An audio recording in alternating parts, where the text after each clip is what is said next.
All right, guys, what's going on? Welcome back to Everything College Football Podcast. Today, me and Nick are doing our predictions for the college football playoffs in full. We both have brackets to look at, and then the final slide, we'll go ahead and predict our national champion and discuss why.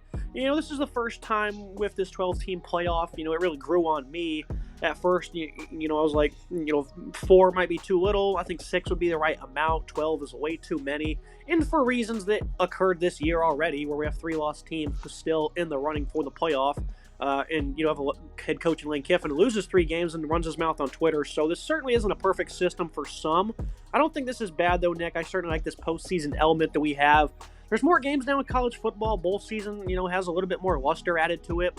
No opt-outs, of course, for more teams playing and vying for a national title. A lot of people think this will increase the amount of blowouts. I mean, sure. I think it'll also increase the amount of teams that will go out and compete and put on great performances as well, even if all the favorites end up winning at the end of the day. What are your thoughts on this 12-team playoff, Nick? Obviously, it's a pros and cons thing, but at the same time, I definitely think this is better for CFB, more eyes on the sport, more competitive football, more meaningful football at the end of the day is all we can ask for, and no one can complain with that. So I've been super critical of the 12-team playoff. I've made it known that's not my favorite idea in the world, and I think a lot of issues with college football in general are sort of unfolding before our eyes. I thought 4 maybe was too small, and maybe it could have gone to 6 or 8. I guess 6 probably would have been where I wanted to be. 8 could have worked as well. 12, obviously we're going to see how it shakes out. I think there's a lot of teams in here that I'm very interested to watch right now, and I think it certainly gives an opportunity to programs like Penn State, Notre Dame, and some of those other programs, Tennessee, programs that are, have struggled in the past to make the 14 playoff, even though they fielded really talented rosters. And I think it also takes away some of the debate about the last team getting in. Of course, we had a lot of debate this previous season with Alabama and SMU, but I think in general, that's going to be more of a rare case. I think it will sort of sort itself out in future years. I want to see how this plays out over the next couple of weeks. If we get a bunch of blowouts here, and I'll maybe change my opinion a little bit. I'm not going to fully say that I'm a big fan of this. I want to see what it looks like. I am excited watching the football. We'll see how it all kind of shakes out. I've never been the biggest fan of 12-team playoff. I feel like it's damaged some of the regular season a little bit. But again, you can debate all you want about that. That's just my personal stance on it. At the end of the day, I'm excited for these first-round matches. I think the Indiana-Notre Dame game is going to be phenomenal between 2 in-state rivals. The Ohio State-Tennessee game will be a really interesting matchup between 2 powerhouses from their own conferences. And Penn State-SMU, I think, is not getting as much love as some other people should be giving it. Still a really solid matchup going down to Happy Valley. Yeah, I think certainly there needs to be some restructuring with how the seedings are determined and whatnot. But again, not a perfect system. We'll figure it out, I think, as time goes on. Looking at these first-round games, we went ahead and broke them down in full on the podcast channel already, so feel free to check those out. You see my winners here on screen, that is. Look at this first round. All these games are, currently slated to have the home team as 7-point favorites or more. Texas and Clemson, I think, is a very intriguing game. 12-point line in favor of Texas, who really has not been all that impressive this year on offense. So the defense has really been carrying them through the CFP. I think Clemson can win this game. Biggest problem is I just think their offensive line might get annihilated by Texas's very impressive front. If that doesn't happen, I think the Tigers certainly can probably contend for this game. We both think that they'll cover that game at the end of the day. Penn State and SMU. People are thinking this will be a cakewalk for the Nittany Lions. A whiteout at 12 o'clock, though. I don't really know if the crowd's really going to be all that energized. James Franklin's still trying to win a big game. Got close against Oregon in the Big Ten title game. Probably should have beat Ohio State. Can't seal the deal. SMU, they have a great D-line, a very balanced offense going into that one. Notre Dame going up against Indiana, who didn't look great against the Buckeyes, but this is certainly a matchup they can win with their pass catchers and their veteran quarterback going up against that Irish man coverage that will all of a sudden have to step up immensely after struggling against USC. And, of course, Ohio State hosting Tennessee. First game played since they were upset again in hilarious fashion to Michigan. Who's the biggest opportunity here to get upset, Nick? Because one of them's going to happen, right? I mean, I would assume that at least one upset will happen. I haven't picked one, but it's going to be an opportunity for one to happen. Which one do you see being the most likely? So before I touch on upsets, I do want to quickly talk about the bracket. In the preseason, we both picked our own brackets. I got 7 out of the 12 teams right. You got 6 out of the 12. So obviously a lot has changed as the season goes on. This has been a very unpredictable season where a lot has changed. That has led to some interesting matchups here. I don't think really anyone had Indiana in the playoff, back in August, or, SMU for that fact. Arizona State, Boise State, certainly, a lot of people think Boise State were on a lot of people's radar, but Arizona State was certainly not on people's radar. For me, though, the biggest upset potential is easily in the 8-9 game. These are 2 teams that are really close on paper, Ohio State and Tennessee. I think these are 2 really talented teams. I'm gonna take Tennessee to win that matchup. I'm going to believe the hype. Obviously, there's a lot of discourse on social media about the ticket sales. I do think Tennessee will show out pretty strong here. They have a really good fan base. And if the numbers are correct that I'm seeing on social media, there seems to be a lot of Tennessee fans getting tickets for this matchup. I don't think it's going to neutralize it, but I think it's going to be a little bit less of a home environment than you would like if you're an Ohio State fan. I'm hearing a lot of issues. I also think fan interest for Ohio State is down to a degree because of the disappointing loss to Michigan. I think a lot of Ohio State fans are not happy with the direction of their program. And I certainly think if they lose this game at home to Tennessee, Ryan Day should be looking for a new job come February, January, whenever they're going to pull the trigger on that. These two teams are very evenly matched on paper. There's two offenses that can certainly score a lot for you. Am I concerned about Nico going into a cold weather environment, playing in a situation never played in before? Yes, I think that does factor into it. Do I believe Ohio State has more of a veteran presence that's more adept for playing in tougher weather environments and things like that, playing in just high-profile games? Yes, it is, but I think this Tennessee team has some momentum, has some juice. I think Heupel will certainly put together a game plan. They could run the ball very effectively if that's something they have to do in this matchup. I do like Ohio State's defense, a very strong unit. I wonder how they could win that matchup. Can they be strong against Tennessee? I think it's possible. Right now, I think Tennessee's offense has that sort of key for me on the ground with Dylan Sampson, where they could really run the ball and have a lot of success in Columbus there and win that matchup. I like that potential upset. Yeah, for me, Ohio State, I think they're just being incredibly disrespected. I keep maintaining I don't think they're in the right headspace when they play Michigan, and they just get too defeated mentally. That doesn't seem to be the case in these other games. They've not been able to win many big games as of late, but they're competitive in those ones. And against Michigan, I mean, they're just making the silliest mistakes.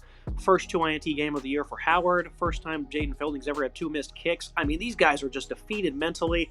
You've had weeks to cool off. Your defense is still elite. Your defense didn't lose you that game. It's not your fault that this great offense can't block up front. And I know, I made a comment right after Seth McLaughlin went down. It's almost doubtful that Ohio State wins a national title at this point because of the injuries up front and because I know they don't have great depth. And that's certainly still going to be a big test. They're playing a phenomenal Tennessee defensive line. We've had weeks to scheme things. We got Ryan Day, Chip Kelly in the building. We got to figure out ways to get our offense humming, Nick, because even with the limitations up front, we can still put up points and yards and all that. So I think with a couple weeks off, I would like to think they've crafted something up in the kitchen, and if they embarrass me, then so be it. Maybe they should just clean house at that point. But I think Ohio State will reach the national championship game at the end of the day. Oregon has been great as the only undefeated team left is the 1 seed. They haven't been all that impressive, though. I don't know why their defense allowed as much as they did to Penn State. Probably would have won that game if we had a better play call there at the end of that contest in Indianapolis. They probably should have lost Ohio State there. A late slide by Will Howard. The Wisconsin game didn't look great. If they had a capable quarterback, they potentially lose that one. This offense just doesn't seem to stay in sync for a full 4 quarters. It did in Indy. And again, what was surprisingly a shootout. Tez Johnson in the slot's a warrior. Evan Stewart, I think he should be getting a lot of reps in this one. Dylan Gabriel, he's been around a long time. He's got a lot of records, Heisman podium.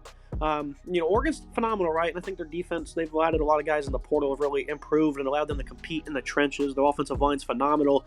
I just think the Buckeyes are going to win the rematch, quite frankly, Nick. If they had any other matchup, I think Oregon would probably go all the way.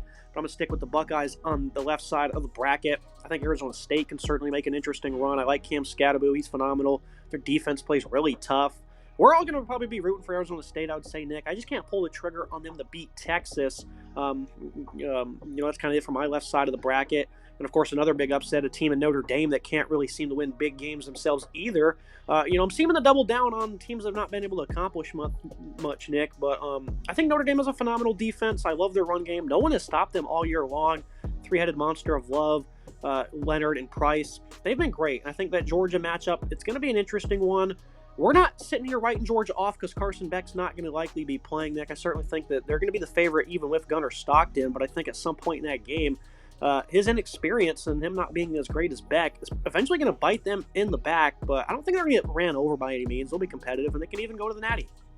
Yeah, I think when you look at it, I think Gunnar Stockton's a lot better of a player than I think people are giving him credit for. He's a really talented player. Certainly watched the film on him from high school, watched the film on him from Georgia. I don't think it's, because Beck doesn't play, I don't think it's a wash. I think this is still a competitive contest between either Indiana or Notre Dame against Georgia. I think, Gunnar Stockton could really hold his own out there. But I do agree, in a high-pressure situation, we saw him make a mistake at the end of the SC title game. I think he make a similar mistake like that. He can only get you so far. Again, I don't think they're in any sort of danger of really being absolutely washed. Sort of like when you look at the comparison, I know a lot of people are comparing Florida State's injury at quarterback and Jordan Travis to Beck's injury, saying, oh, well, this is what happened last year. But the Florida State quarterback room was significantly weaker than the Georgia quarterback room. I think Stockton's a lot better than any of the options that Florida State reeled out last year when they ultimately fell apart and missed the college football playoff. I think that Stockton's a serviceable quarterback, but at the end of the day, I agree with you. I think, Notre Dame has shown that they can run the ball, and Georgia's been weak against the run compared to previous years under Kirby Smart. They have a really good running duo there with Love, Price, and Riley Leonard. I think they can really run the ball, move the ball on the ground with you, and they could really catch you off guard. I just don't think Georgia's really ready to kind of battle that sort of rushing attack that's had a lot of success so far this season. Notre Dame's playing as one of the hottest teams in the nation. Ever since that loss to NIU, they've been a completely different team. Marcus Freeman has flipped the script. They've not played the toughest schedule in the world. They're also fresh. They've not played recently. They have to play in a conference title game, that is, because they don't play in a conference. They're right where they want to be, in my opinion. This Notre Dame team has so much juice. You and I both have them going to the national championship game. I think it just makes too much sense. This team is really talented on defense, really talented on offense, and the matchup for me, I think, feels good against Indiana and feels good against Georgia. I like what this Notre Dame team can do. I think they're in a really good spot. I think they can just play physical football. And I know they've played a relatively weak schedule. They have played some tough opponents, though. And their offense did the exact same thing they've did all year against the weaker ones. So it's hard to say a jury's still out on Notre Dame. I think for Georgia, they ended up running the ball quite well in that second half against Texas. That was impressive. This is another stout front seven. Probably not as skilled up front as Texas, but there's still a lot of great players for the Irish, and they have a great schemer in Marcus Freeman. And I think for Georgia, they didn't trust Stockton at all in that game. They wouldn't run the ball once they got in the plus territory for the most part, Nick, especially in between the red zone. They didn't want to run the ball at all, and they let him throw the ball on that third down, and he almost costed them the season with that. One time they trusted him, he made a monumental error, and obviously the game plan's going to be tailored around him. They got a month to figure it out, so I think that's certainly going to benefit him tremendously. Will he have a good game? Possibly, but the supporting cast for them has not really stepped up for Carson Beck. Why would it do anything here? That's kind of the biggest question mark. The offensive line has had its own struggles. I don't know if they're going to be able to run the ball to the tune of beating the Irish. That's going to be a big physical affair, though. Can't wait to see that matchup. I hope it happens. And then Penn State and Boise State, kind of focus on this one. Hypothetical, of course. I think for Boise State, though, everyone's just going to pick them to lose regardless. I think this side of the bracket's very interesting because all these teams are capable of making it to the semifinal. Ashton Gianti, of course, having a historic season. We've alluded to how his, threat as a runner has allowed their passing attack to really thrive. All those guys up in the boxes, play action passing, vertical routes, guys, up the seam, guys into the flat, and it allows them to stay on track on offense. They're not, behind the sticks very often. If they play a Penn State or SMU, Nick, I'm not convinced that those teams, at least early on, would be loading the box because those are much more physical teams, much deeper, a lot more size than in the Mountain West, and that's another thing that could really play in the Boise's hand. But if they can't run the ball against a loaded box, it's not going to be because of Gianti. It's just because this offensive line is going to get overpowered. And I think the defense, they've been good this year, but they're not great. I think Boise would have to win by really grinding it out and potentially winning in a shootout. Boise can play with some house money and be heroic and take some risks, though, Nick. But it seems like they're going to be double-digit underdogs whoever they play.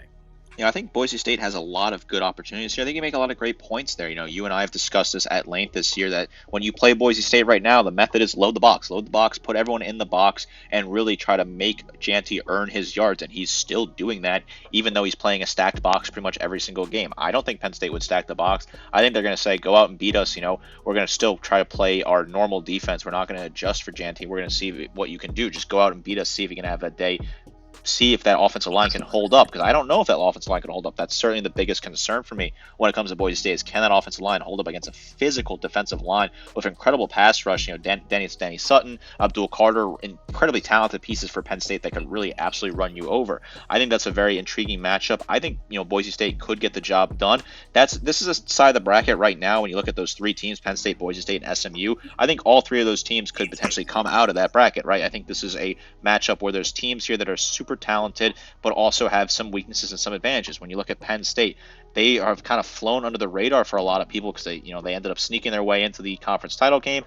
Absolutely put up a ton of points on the board and played a lot better in Indianapolis. I think anyone really would have really expected. Drew Allure made a bad mistake towards the end of the game, and that kind of ended up costing him. But they hung around with Oregon and showed, hey, we're still a really damn good team. SMU, they also put up a hell of a fight in that conference title game. They were down by a boatload, and they nearly came back and won the thing. Kevin Jennings is an incredible quarterback. where they can really scheme something up. I'm not counting out SMU at Penn State. I don't think they're going to win that game, but I'm certainly not counting it out with the fact that it's at noon. Maybe they have a chance to win that matchup. I just think all three of these teams could get out of this side of the bracket right now with things that are at. I can understand why you picked Penn State. I'm going to pick Boise State. I think it makes a lot of sense for me, but this is a very intriguing sort of three teams in this little corner of the bracket, this little quarter of the bracket that is, because all three of these teams I think could have a great case to get out of there and go play in the semifinal with a chance to go play for a national title. Yeah, if SMU wins in round one, they're a sneaky underdog to run the table because that proves they can play with the big dogs. Rhett Lashley, he's a hell of an offensive coach, and they're going to be tough to slow down. They got weapons galore, really good defense as well. SMU not being talked about really at all in any respect. You try to show them like I did earlier today, people just crap on you. So SMU is a good team though. Well deserved. They got into the playoffs. Moving to your bracket, Nick, very similar to mine, but for the most part, you pulled some bigger upsets than I did. We just talked about that Boise State one in length where they'll make that Final Four. Arizona State over Texas. I'll be rooting for the Sun Devils. We were in Dallas and got to interact with them a good bit. Great program that they have built. Kenny Dillingham, Hines Ward, that coaching staff. Scadaboo, of course, is elite. And I've alluded to how I think their defense is pretty good. Their secondary's been playing with some really good chemistry. Texas has just been struggling on offense. We'll see what the narrative is after that round one game, if they even advance. But I think Arizona State is a fun team to root for. Again, in the trenches, Texas is just so advanced in that regard. It's hard to pick them to lose many games, especially against ASU, who might not be up to the challenge in that regard. But these guys play hard, and they're very tough to slow down. Scadaboo, he's going to be tough to hold to under 100 yards. Levitt, them not having Jordan Tyson, I think is going to be a big problem as they enter the CFP. They're going to probably compete and keep it close, Nick, I would say, for at least a half. I think Arizona State's a good football team, but again, not having Tyson there, they don't have many guys at receiver you can lean on against the elite defense. Might be troublesome for them. So for me, I can't pull the trigger, but this is college football at the end of the day, and they'll win the game for, quite frankly, no reason at all. Yeah, I'm going to roll the dice here. I think Arizona State's such a good team for a lot of the reasons you alluded to there. We saw this team up close and personal. They really beat the brakes off of Iowa State. Cam Scadaboo is just an incredible player. Levitt looks really dialed in. The play calling has been incredible. I've really liked what they've done on the play calling. They've changed it up, a couple RPOs, different options. They've really sort of built this playbook really solid. The receivers have looked great. I think this is a unit that's really good.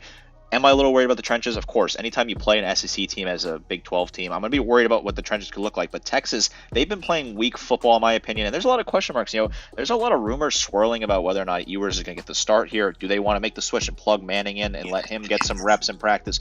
Are they not confident in Ewers? It feels like Ewers just has that lack of confidence. There's rumors about him transferring.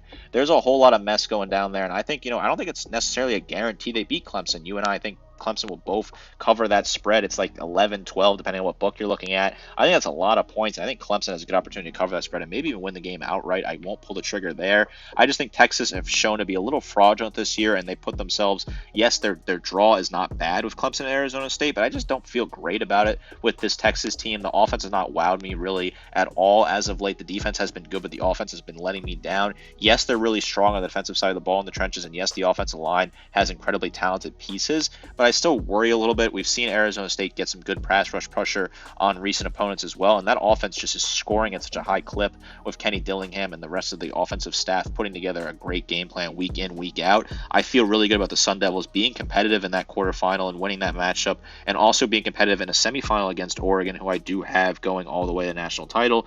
I think Oregon are just the best team right now in college football. I can understand why you would be a little cold feet on them. I certainly get that. I was impressed with how they won that game against Penn State because Tez Johnson had a great day. And yes, the defense looked weak against Penn State, but in general, I think that was a bit of a one-off. And I think the defense has shown that they're still a really strong unit across the board. And I think Gabriel is dialed in, and the offensive play calling has been phenomenal over there as well. I pulled the trigger on Boise State. We talked about it earlier. Not going to go super in-depth there. And like I said earlier in the episode, Tennessee over Ohio State for me, that just makes a lot of sense in the 8-9 matchup. If I had to, think, is Oregon in a little bit of a risk against Tennessee? Potentially, but I think Oregon does get the job done and goes and fights their way to a national championship. Right now, for me, again, I said they're the best team in college football. I still believe that, and I think there's no reason to doubt them as they head into the playoffs. Now we'll move to our final slide here. National championship predictions. Not much for you to really explain on Oregon, Nick. It's a common pick. Number one seed, undefeated. I think for me, though, I probably have to explain this one a little bit more, considering they just lost to Michigan. I'm still picking Ohio State to win the national title. Sticking to my preseason pick, I certainly think the limitations up front are going to be an issue. We've got a couple of weeks though to get healthy and get right, and potentially, adjust our pass sets against this tough Tennessee defensive line that you allude to. And of course, they'd have to play Oregon and Texas and whoever. It'd be a tough road to the national title. This is still one of the most talented rosters in America. This defense is elite. No one has did anything to it all year. They missed one tackle on third down against Michigan, who's had the ball the entire game, and that cost some of the contest because the offense was in such peril. They didn't take as many risks as I would imagine against Michigan. They kept running the ball, trying to stay ahead of the sticks. And they just need to let that thing fly, put confidence in your veteran quarterback and those elite wide receivers. They lost to Michigan at 22 at home, got blown out there in that fourth quarter, and I turned around and picked them to beat Georgia. Nick, everyone laughed at me for a month. They completely clowned me. I was like, all right, just watch, guys. They should have won the game, quite frankly. They would have won the national title as well. They put on a complete clinic. Ryan Day says that they prepared harder than they ever had prepared in his time at Ohio State. And I think you're going to see that grittiness there. I mean, this is a guy who seems to be taking these losses on the chin as best as you can. It's been pretty embarrassing, the big games they've been losing. But I promise you, these guys are going to be prepared, Nick. And it's totally possible they come out flat Saturday night. I just don't think that's going to be the case. This team needs to play up to a better potential, and I think that's certainly what's going to happen here. They're going to play with a lot of motivation, a lot of grit. A lot of those players aren't happy a flag was planted on their field. I think you're going to see a different type of emotion, not one that allows them to play bad, but in a good way that can generate some positivity and play good football. And I think they'll beat Notre Dame for the national title game.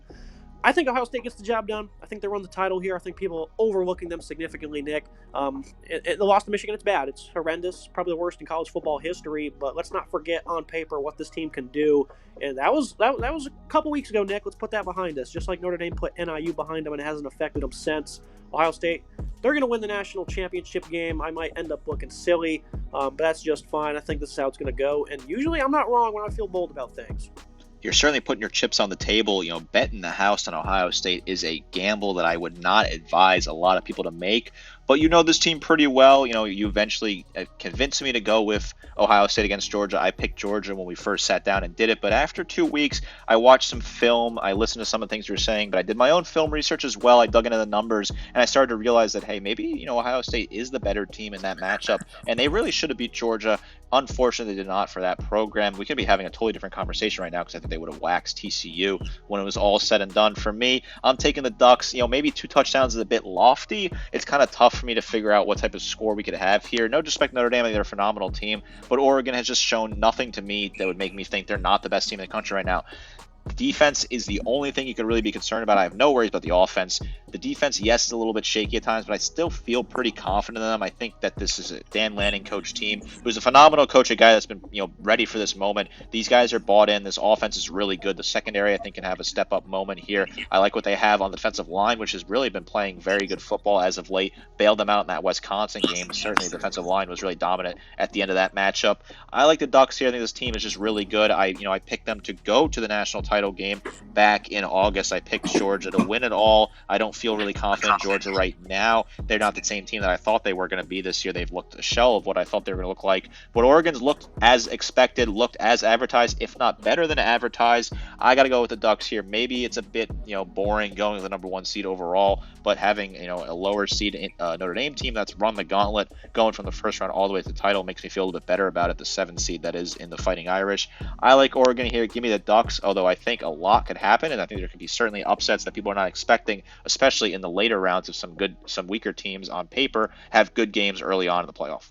That's going to be it for today's episode. Should be a good 12-team playoff. I guess we'll see how this first year goes. Games going down Friday and Saturday. They get things started. It's going to be it. Make sure you guys like, comment, subscribe. See you next time.